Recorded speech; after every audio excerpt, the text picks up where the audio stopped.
Hello guys, तो कैसे हैं आप लोग। आशा करती हूँ आप लोग अच्छे होंगे। मैं भी बहुत अच्छी हूँ। तो आज एक स्पेशल डे का व्लॉग है मेरा, जो है वट सावित्री व्रत, जो हमारे इधर होता है झारखंड में, जिसके लिए मैं रात को ही अपना प्रिपरेशन कर रही थी। तो मैं बना रही थी पुआ। वो सूजी का पुआ बनता है, बनाना डाल के मैं उसे घी में बनाई बहुत अच्छे से प्रसाद के लिए, क्योंकि सुबह सुबह मॉर्निंग में मुझे पूजा करनी थी, तो इसलिए मैंने बनाया अच्छे से। आप लोग देख सकते हैं। फिर मेरा ये रहा सुबह का तैयारी। मैं नहा धोवा के एकदम रेडी हो गई, और मेरा प्रसाद, मेरा सब कुछ, पंखा, क्योंकि वट सावित्री पूजा में पंखा से पति का पूजा किया जाता है, उनको दिखाया जाता है। ये रहा मेरा सारा फल फ्रूट, मेरा प्रसाद, जो भी मैं लेकर के जाने वाली थी, सारा कुछ। ये घर का आम था दोस्तों, तो वो मैंने सोचा मैं ले जाती।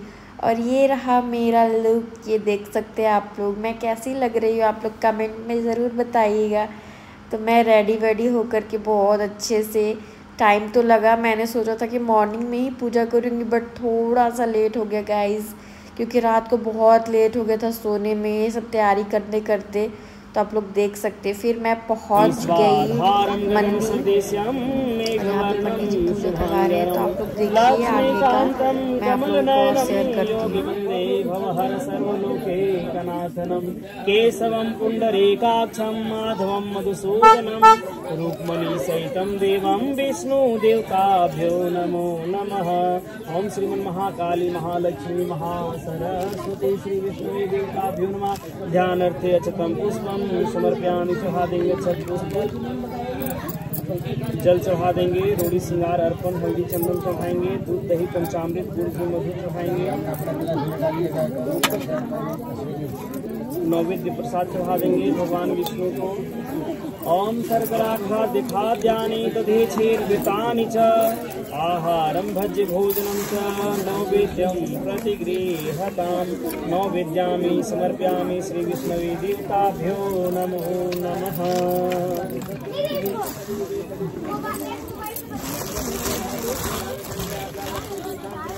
अपना अपना कपड़ा चूड़ी ऐना कंघी सब हाथ में लेकर के संकल्प करेंगे। तो पंडित जी पूजा करवा रहे हैं, थोड़ा फास्ट करवा रहे थे क्योंकि उन्हें बहुत लोगों के साथ पूजा करवाना था। फिर ये देखिए मेरा पूजा हो गया था डन। नहीं, मेरा पूजा डन नहीं हुआ था। मैं आप लोगों को बैठे बैठे दिखा रही हूँ। पंडित जी मेरे को कथा सुना रहे, तो आप लोग भी सुनिए गाइस। तब सावित्री देवी अपने पिता के घर में नित्य प्रतिदिन बढ़ने लगी और युवा अवस्था को प्राप्त की। अपने पुत्री को जब बड़ा देख ली, तब उसके पिता ने सोचा कि अब हमारी पुत्री जो है वो विवाह करने के योग्य हो गई है। लेकिन सावित्री देवी इतनी सुंदर निर्मल थी कि इस पृथ्वी लोक पर उसके समान कोई बढ़िया राजकुमार मिल ही नहीं रहा था। तब उसके पिता ने कहा कि हे पुत्री, तुम अपने लिए स्वयं वर ढूंढ लो। ऐसा करो कि अपना पति अपने मन से ढूंढो। तुम ऐसा काम करो जिससे हमारे जग में कल्याण हो। इस प्रकार के बात को सुनकर के सावित्री देवी अपने रथ में बैठ करके अपने सैनिकों और मंत्रियों के साथ घूमते घूमते ऋषि देव मंदिर जाते हुए एक वन में जाती है, जहाँ एक अंधा राजा और रानी रहते हैं और उसके एक सुंदर बेटा जो राजकुमार जिसका नाम सत्यवान था, उसको देख करके सावित्री देवी जो है वो मन में निश्चय कर लेती है कि मैं इसी सत्यवान से विवाह करूंगी। और घर आकर के अपने पिता से उस सत्यवान के बारे में बतलाती है। तभी वहाँ देवलोक से नारद ऋषि आते हैं और कहते हैं, हे सावित्री, तुमने यह क्या कर डाला। जिस सत्यवान की बात तुम कर रही हो वह 1 वर्ष के बाद मर जाएगा, इसलिए तुम अपना फैसला बदल डालो। सावित्री देवी कहा कि हे नारद ऋषि, मैं राजकन्या हूँ, मैं राजा की पुत्री हूँ। मैंने जो एक बार मन में वचन में जिसको अपना पति मान लिया, उसी से मैं विवाह करूंगी, चाहे वो कम आयु वाला हो या ज्यादा आयु वाला हो, धनी हो या निर्धन हो, जैसा भी हो, मैं उसी से विवाह करूंगी। इस प्रकार राजा अपने पुत्री का विवाह बड़े ही धूमधाम के साथ, सावित्री का विवाह सत्यवान के साथ कर देता है। सावित्री देवी जो महलों में रहने वाली, मखमल में पलने वाली, अब जंगल में जाकर के कुटिया में रहती, अपने अंधे सास ससुर की सेवा करती और सत्यवान का कहना मानती। लेकिन नारद जो बात बता दिए थे उसके दिमाग में हमेशा चलते रहता था कि 1 वर्ष के बाद हमारे पति की मृत्यु हो जाएगी। इसी चिंता में वह रात भर सो नहीं पाती थी। समय बीतता गया और वह समय नजदीक आ गया जिस दिन सत्यवान की मृत्यु होनी थी। उस दिन सत्यवान जो है गर्मी का दिन, ज्येष्ठ का महीना, आज ही का दिन था। कृष्ण पक्ष अमावस्या की तिथि थी और आज के ही दिन जो है वह सत्यवान जंगल में लकड़ी काटने के लिए हाथ में टांगी लेकर, कुल्हाड़ी लेकर चल पड़ा। गर्मी से वह व्याकुल होकर के लकड़ी काटते काटते उसके सिर में दर्द होने लगा, पीड़ा होने लगी और वह समीप के वट वृक्ष के नीचे उसकी शीतल छाया में बैठ करके आराम करने लगा। वह अर्ध मूर्छित हो गया। तभी वहाँ सावित्री देवी भी वहाँ आ पहुँची और सावित्री देवी वो देख करके उसके अपने गोद में लेकर के उसे बिठा ली और सावित्री देवी उसके माथे को सहलाने लगी। तभी वहाँ पर एक तेज प्रकाश प्रकाशित होता है और सावित्री देवी के सामने यमराज साक्षात दर्शन देते हैं। यमराज को देख करके सावित्री जी पूछते हैं कि आप देव है कि दानव है, यक्ष गंधर्व राक्षस आप कौन है? यमराज कहते हैं कि मैं यमलोक से आया हुआ यमराज हूँ, मैं प्राणियों के प्राण हरने वाला हूँ। तब सावित्री देवी उनसे प्रार्थना करती है कि मेरे पति की दीर्घायु कीजिए, उनके पति प्राणों को माफ कर दीजिए। लेकिन विधाता के द्वारा जो लिखा हुआ था वो टल नहीं सकता था। यमराज उसके पति के प्राण को निकाल करके यमपुरी की ओर चल पड़े। यमपुरी का रास्ता बड़ा ही दुर्गम था, कंकड़ पत्थर सांप बिच्छू से भरे पड़े थे। यमपुरी की रास्ता में चलते चलते सावित्री भी यमराज का पीछा करने लगी और सभी प्रकार के कष्टों को पार करते हुए यह यमपुरी के दरवाजा पर पहुंची। तब यमराज कहते, हे पुत्री, तुम यहाँ तक तो आ गई, लेकिन यह यमपुरी का दरवाजा, इसमें जीवित प्राणी कोई जा नहीं सकता है, अब तुम यहाँ से लौट जाओ। लेकिन सावित्री देवी भी कहाँ मानने वाली थी, वह भी अपने पति को वापस लेने का संकल्प लेकर के आई थी, इसलिए वह उनके पीछे पीछे चल पड़ी और वह यमपुरी का रास्ता भी पार करने के लिए तैयार हो गई। रखिए, आपके सामान रखिए, सामान रखिए, फेरी लगाइए, फेरी लगाइए सामान रख करके। और वह यमपुरी का दरवाजा भी पार करने के लिए तैयार हो गई। तब सावित्री देवी की इस कठोर प्रतिज्ञा को देखकर, पतिव्रता धर्म को देख करके यमराज भी प्रसन्न हो जाते हैं और उसके पति को जीवन दान दे देते हैं। तब सावित्री देवी जो है वह यमराज से अपने अंधे सास ससुर के लिए आँख मांगती है। पहले फेरी लगावा। अपने अंधे सास ससुर के लिए आँख मांगती है, अपने लिए 100 पुत्रों का वरदान मांगती है, राज और व्यापार मांगती है। इस प्रकार सभी प्रकार के सुखों को भोगते हुए सावित्री देवी परम गति को प्राप्त करती है। इसलिए जो भी सौभाग्यवती स्त्रियां, सुहागन स्त्रियां अपने पति की दीर्घायु चाहती है, उनके स्वास्थ्य की मंगल कामना चाहती है, वह आज के दिन निराहार रह करके, उपवास करके सावित्री देवी का पूजन करना चाहिए, परिदक्षिणा करना चाहिए और वट वृक्ष के नीचे ब्राह्मण भोजन तथा नवविवाहित जोड़े जिसका नया नया शादी हुआ है उनको पूरा पकवान मिष्ठान खिलाने से उसके करोड़ों। तो गाइस, ये व्रत सावित्री पूजा की कथा समाप्त हो गई और पंडित जी ने बहुत अच्छे से हमें कथा सुनाई। हमें बहुत अच्छा लगा पूजा करके। मैंने ये कलावा हम लोग बांधते हैं बर पेड़ में, तो आप लोग देख सकते हैं मैं भी बांध रही थी।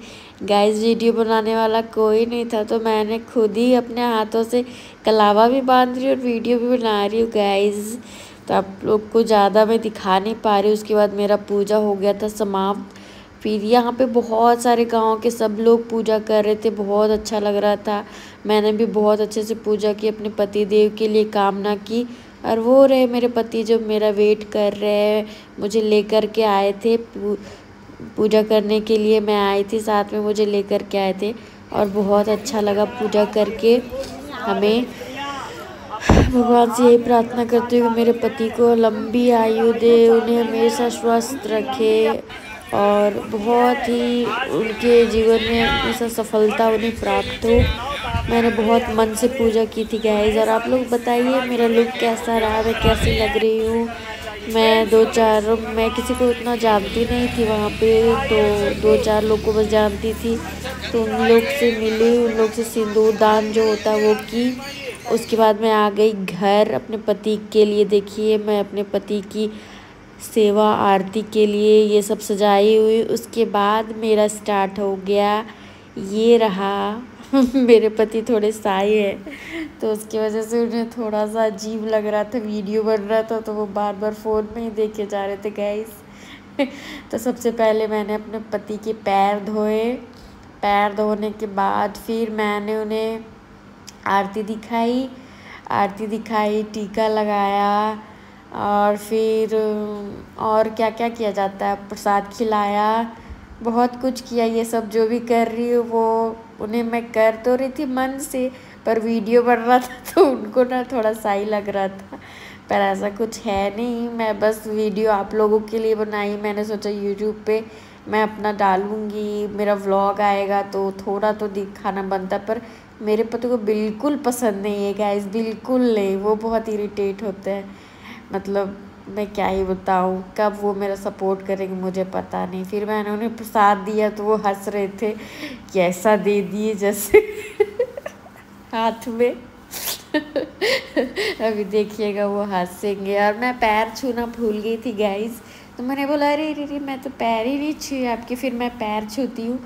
फिर वो मुझे एक हाथ से आशीर्वाद दे रहे थे, आप लोग देखिए आगे, एक हाथ से आशीर्वाद दे। तो मैंने बोला अरे आशीर्वाद तो दोनों हाथ से दिया जाता है। तो वो बोल रहे प्रसाद ही थमा दी हो एकदम, जैसे लग रहा है बाहर के हम आए हुए हैं कोई फिर मैंने बोला दोनों हाथ से आशीर्वाद दीजिए। फिर उन्होंने दोनों हाथ से मुझे आशीर्वाद दिया और बहुत अच्छा लगा। उसके बाद ये रहा मेरा सिंदूर। उन्होंने मुझे सिंदूर लगाया, जो सिंदूर आज वट वृक्ष के दिन, वट सावित्री पूजा के दिन में लगाया जाता है। तो उन्होंने मुझे 5 बार सिंदूर लगाया और मेरा सुहाग हमेशा ऐसे ही अमर रहे, मैं भगवान से यही प्रार्थना करती हूँ। मेरा वट सावित्री पूजा बहुत अच्छा रहा, मैं सब कुछ बहुत अच्छे से, हर नियम रूल पूजा पाठ सब कुछ मैंने बहुत अच्छे से किया। और फिर मैंने मेरे पति की फिर से पैर लगे और फिर वो बोल रहे हैं वीडियो बंद करो, अच्छा नहीं लगता है फिर ये रही मैं, ये मेरे पति ने मेरा वीडियो बनाया था गाइस, थोड़ा स्लो मो कुछ मिक्स था, बहुत अच्छा, जो आजकल ट्रेंड में चल रहा है। तो उन्होंने बोला था कि लाओ मैं बना देता हूँ, तो फिर उन्होंने मेरी बना दी। मैंने बोला आपके साथ बनाना है, पर उनको वो साई हैं, फ़ोटोजेनिक नहीं है वो, तो उन्हें ज़्यादा फ़ोटो लेना पसंद नहीं है। तो बोला अरे हटाओ आप मेरे ही बनाओ। फिर 1-2 उन्होंने मेरी रील्स भी बना दी गाइस, देख सकते। मैं अभी गाना इसमें ऐड नहीं कर सकती, पर ये बहुत अच्छा लिख के मेहंदी से सजना का नाम, ऐसा कुछ गाना था जिस पे मैंने रील्स बनाई। उन्होंने ही, मेरे हस्बैंड ने ही मेरी रील्स बनाई है और ये रील्स बहुत अच्छी बनी थी, मुझे बहुत अच्छी लगी। आप लोग बताइए मेरा लुक कैसा था। एक्चुअली मैं देखने में तो सुंदर ही लग रही थी गाइस। फिर ये मैं रेडी हुई थी, उस टाइम की फ़ोटोज़ वीडियोस कुछ है मैंने ले ली थी स्लोमो में, जैसे ही रेडी हुई थी उसी टाइम की है। तो कैसी लग रही हो, क्यूट लग रही हो ना। मेरे पति ने मेरी तारीफ़ की, उन्होंने बोला बहुत अच्छी लग रही हो। तो इतना ही मेरे लिए काफ़ी है कि उन्होंने मेरी तारीफ़ कर दी, और मैं क्या ही बोलूँ। आप लोग भी शेयर कीजिए अपने अपने वीडियोस फ़ोटोज़ मेरे साथ, कैसे हैं आप लोग के वीडियोस, आप लोग अपने घर पे कैसे पूजा करते हैं। हम लोग तो नॉर्मल पूजा करते हैं, सुबह नहा धोआ के जाओ वट वृक्ष के पास, उसके बाद सारा प्रसाद लेकर के जाओ, पूजा करो, कथा वथा सुनो, पंडित जी को दान दो, उसके बाद घर वापस आकर के पति की पूजा करो, उन्हें आरती वारती दिखाओ, प्रसाद खिलाओ, उसके बाद फिर वो भी खिलाएंगे तुम्हें, उसके बाद फिर हो गया। उसके बाद आपको फास्ट रखना तो रखो, अदरवाइज़ आप विदाउट मसाला, मतलब लहसुन प्याज का आप खाना खा सकते हो। तो ये रहे मेरे पति, कुछ फ़ोटोज़ मेरे प्यारे पति के साथ है दोस्तों, देख सकते हैं मैं और वो कितने अच्छे लगते हैं ना साथ में। आप लोग कमेंट में बताइए और मेरे वीडियो को बहुत बहुत सारा प्यार दीजिए। मैं आप लोगों के साथ ऐसे वीडियोस अपने शेयर करती रहूँगी, अपने लाइफस्टाइल में कैसे रहती हूँ, मैं क्या करती हूँ, सब कुछ। ये तो वट सावित्री का मेरा स्पेशल व्लॉग था, मुझे पूजा करके बहुत अच्छा लगा। वट सावित्री में गौरी मैया से यही प्रार्थना करती हूँ मेरे पति को हमेशा सलामत रखे, हमेशा बहुत स्वस्थ रखे। और बस यही था वीडियो अभी के लिए, बाय बाय, बने रहिए मेरे वीडियो।